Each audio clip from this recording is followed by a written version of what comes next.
What's up mga chong? Gawin na natin yung pinakang ulo. Wall feature pencil. Ito yung ulo natin. Sketch pa yan. Makita nyo. Dito pinipilihan natin yung mga design na pwede ito. Kaya kakakop dito kayo konti. Ito yung nagwagi sa ating design. Design lang yan, sketch. Ito yung una. Ito yung gilid. Ano yan? X. Hindi ko in-approve. Ito, dito tayo nag-final. Front, ayan. Front. Left side view. Right side view. At saka bottom. At saka top. Ngayon, ito naman yung gagawin natin yung nasa taas niya. Hindi yan TV yan. Ito na yung sukat ng mga box. Ito yung gagawin natin ngayon.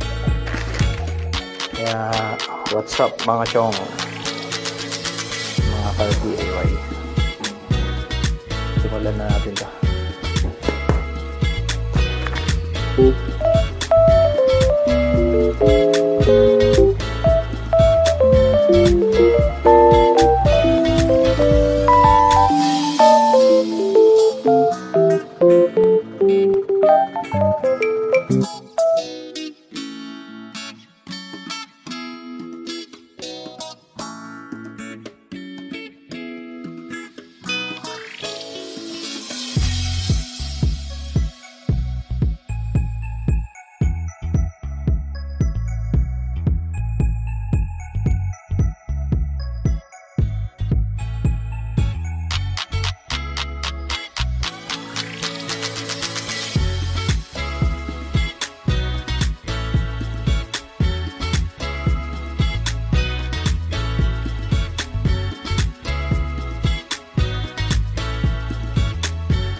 Medyo pagod na tayo ng time na yan.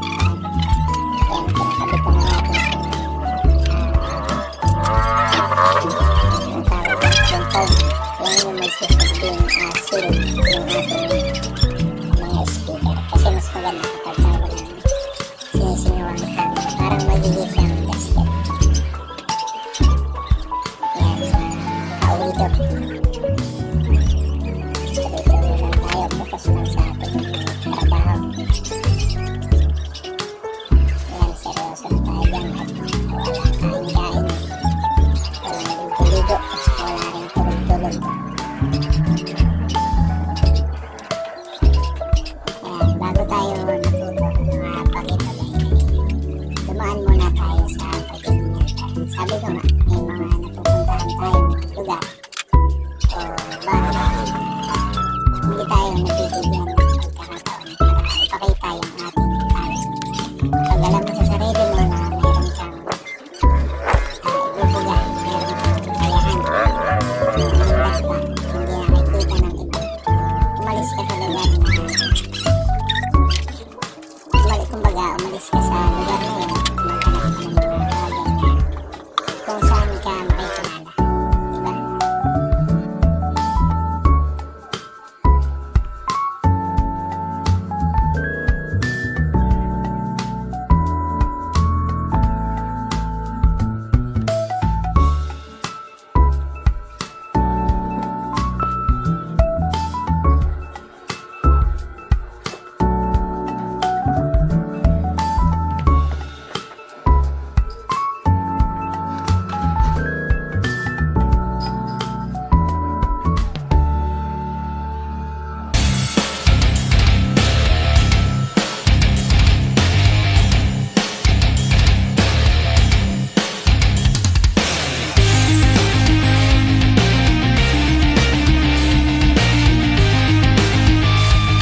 Yanig ang bubong.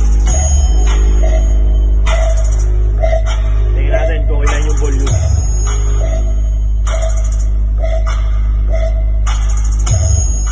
Ayan, 40% volume. Halimaw, Lodi.